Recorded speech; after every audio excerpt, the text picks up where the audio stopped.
Sanibonani nonke eMzansi. Ngithi angiphawule ngoGugu lo velayo enkundleni zokuxhumana boshelwa ukuthi ureyphile ingane kadadewabo engazange ayireyiphe. uNtuzu unecala phambi kwaNkulunkulu ngoba unonto omdala namhlanje ekufanele ukuthi ingane wakhuluma naye, ingane ayisho ebantwini ithi akazangithinta umalume. Ngaze ngambiza ngelinye ilanga ngathi, Ntuzu, ngizwa kuthiwa umfowenu kuthiwa hamba nomsayinela, kungani ungayi ukosayina? Igama lakhe lathini? Wathi ayikho into engingayenza ngoba mina obhuti onkankanka nomjeyi ibona kufanele ukuthi bahambe bayokhuluma bona bathule.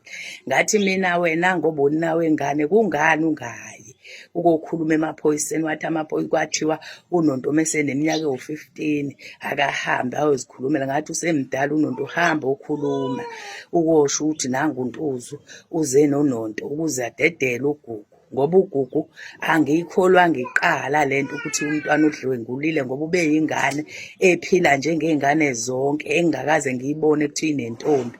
Ubekholwa lo mntwana, yikholwa leli engikhuluma ngalo. Waqala eZayoni, waphuma eZayoni wangena eWisile. Intshumayelo kuleya ngane, ukuthandaza okukuleya ngane kubo bengingathandazwa, kodwa iyona eyaphuma yakwazi ukuthi ibiyikholwa phakathi kwekhaya. uNtuzu wayithatha wayifaka ejele ngoba ephethwe umona, ingane isebenza. Wathathwa zonke iy'mpahla zami, ngisho imibhedi ithengile, kade isebenza ema-orintshini efemini. Waqedwa lapho wangamnaka umfowabo ngemikhuba yakhe. Le ngane uma ingaphuma angifisi mina ukuthi ihambe kubo, ngoba kubo ngeke isayiphila leya mpilo ekade ilaphaya, ngoba angayibulala, mhlawumbe angayidlisa uphoyizeni ngoba unenhliziyo ebolile.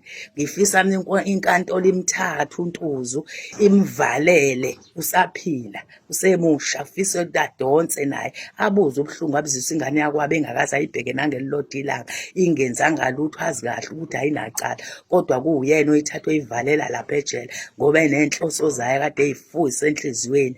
Ngifisa ukuthi uNtuzu akwazi ukuyogwetshwa ejele ukuze nale ndoda umfazi ahleli nayo ayihlukumeza.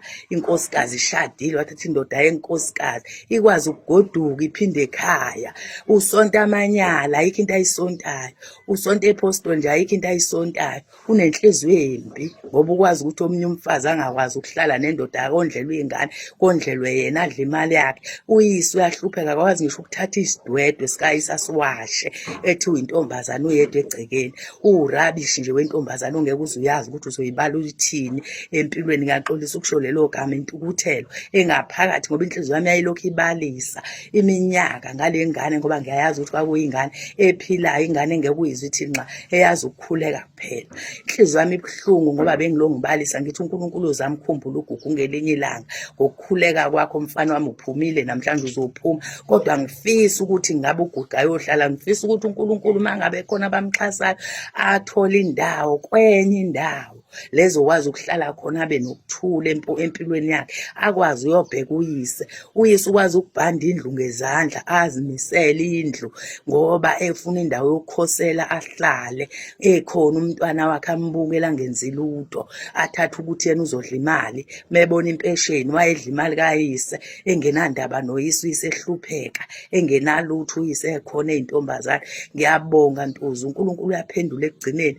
Uyabona incwadi kaMshumayeli wesithathu ithi konke kunesikhathi. Sesifikile isikhathi namhlanje sokuthi uGugu akhululwe, kodwa wena kufanele uyongena phakathi ejele ubuze ubuhlungu omzwise ebona iminyaka engaka engakaze enze lutho kwena ngenxa yenhliziyo embi onayo, ongayazi ukuthi wawunenhliziyo embi nje kwakwenze njani. Ngifisa ukuthi umthetho udlale indawo yayo, uGugu athole indawo lezi ahlala khona, athole ukuphumula, ngoba uGugu umuntu oyikholo, angeke ayiphile leya mpilo eseyiphilwa lapha.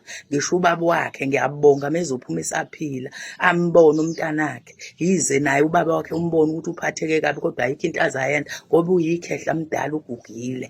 Kodwa uNtuzu khona unesibindi sokuthatha ingane yakho abayibophe ayivalele ejele ngento ayazi kahle ukuthi unembezo yamudla.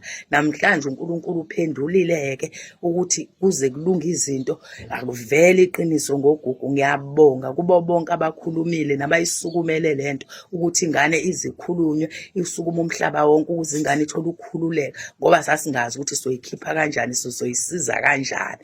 Ngiyabonga.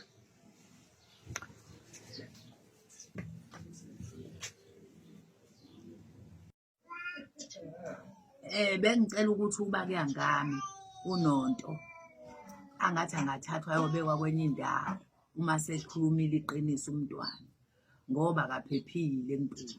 Wayena usengabucisha ubufakazi ngale ngane ngoba unenhliziyo embi. Ngiyabonga. Sikhuleke kobaba abanomzane nabanewethu esinabo khona la kwiphaneli nalapha kuma comment, sibingelele nabo bonke abesifazana abasisingathile namuhla. Udaba lanamhlanje ke luyasinda kakhulu.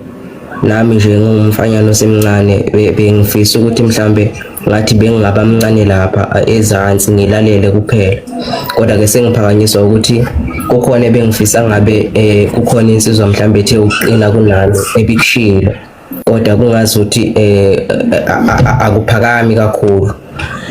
Okwami bengikufisa kakhulu bantwana nobaba nabanumzane nomama, bengifisa ukuthi sikubuke nanokuthi ubaba uDlamini akuye oqala ovelelwe yilenkinga, kanti futhi ubaba uDlamini akusuye ogcina ovelelwe yilenkinga, futhi lenkinga ayikakazi ukuyeka ukuvela uma izoqhubeka nokuthatheka kancane noma izoqhubeka nokuthi iqondane nomuntu oyedwa kuphela.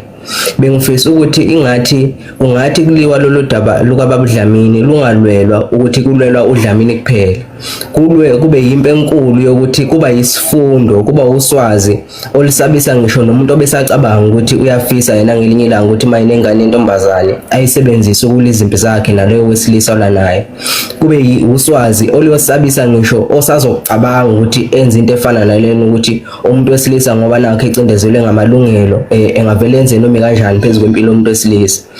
Ngathi bekungathi uma iseliwa lempi ibe yisifundo esibi, kube ukuthi uyajojwa ngempela umthakathi nobefisa nobesazofisa abe nalo uvalo, kangangokuthi uma lolu daba selibuyekezwa sekubuka ukuthi obani ababa nesandla, kube nezindlela zokuthi batholakala bonke ngokulandelana kwabo ukuthi ibapha ababa namagalelathi ukuze kugcine ubaba uDlamini kulesimo esikuso, bese bonke bethola ijeziso ezibafanele, ukuze nomunye futhi osacabanga ukuthi abe nesandla ekuthenini adicilele impilo yomunye umuntu phansi athi uma ecabanga ashawe uvalo, ngoba sekuvuka isihlava esibi sokuthi ikakhulukazi nje emphakathini yangakithi sekunabantu abangenalo uvalo lokuthi badicilele impilo yomuntu phansi, umuntu akwenze futhi azayishaya isifuba ukuthi wenze into embi nenyanyeka kanje phezu kwempilo yomunye umuntu.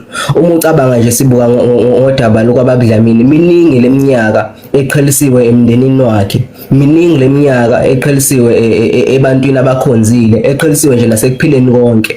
Noma kuthiwa uyaphuma namhlanje kuningi aselahlekelwe yikho kunalokho mhlambe esingathi thina engakuzuza, okusho ukuthi impilo yakhe isimoshekile kakhulu ngenxa yomuntu nje owavuka mhlambe inhliziyo embi noma owavuka ubulwane obuthize. Lobo bulwane ke futhi ngamagalelo kahulumeni wethu ongabathanda abantu bakhe, ukuthi futhi lo moya omubi uyanda futhi usazoqhubeka wande uma uzoyekelelwa. Ngiyafisa ukuthi ngiyathokoza futhi kakhulu emoyeni wami ukuthi lolu daba selisingathwe obaba namadoda afana nalawa akhona lapha kwiphaneli namhlanje, ukuthi ngathi lempi ingaba yimpe enqobwayo futhi ibe yisifundo ukuthi akudlalelwa kumuntu wesilisa, akudlalelwa kumuntu nje singasasho ukuthi wesilisa, akudlalelwa kumuntu nje umuvuka ukuthakathi benhliziyo yakho. Sazi ukuthi siyisizwe esisingathanayo nesizwe futhi esiyilwayo impi yaso, sinqobe futhi. Bengifisa ukuthi ngathi singaphinde siyibeke imbono kakhulu ngokuthi bonke ababa nesandla bagcina bejeze kanjani, kusuka nje ebantwini abaphawula okungesile iqiniso kuze kuyofika ngisho mhlambe nakuyimanje uma kuwukuthi yakhipha isahlolelo ngokungelona iqiniso.